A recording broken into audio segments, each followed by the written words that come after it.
मकान बनईनी। नाली खड़ंजा के पैसा से धनिया 4 कट्ठा खेतो लिखईनी। बीड़ी पान सिगरेट सलाई या सोना नाश्ता भी साथ में चाहिए हो। रातों रात बटवई है जनता तोहरे के मुखिया बनाई हो। रातों रात बटवई है जनता तोहरे के मुखिया बनाई हो। रातों रात बटवैया वाला बनी।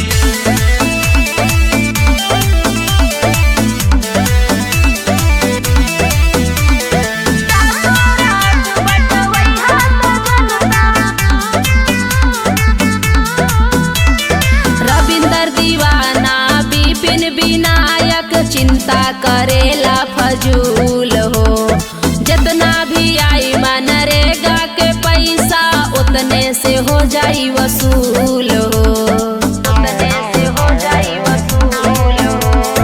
तोहरा शौक सिंगारी में धनिया पैसा गईल फजूल हो। हमारा समझ में आवता तोहरा नैहर से करी वसूल।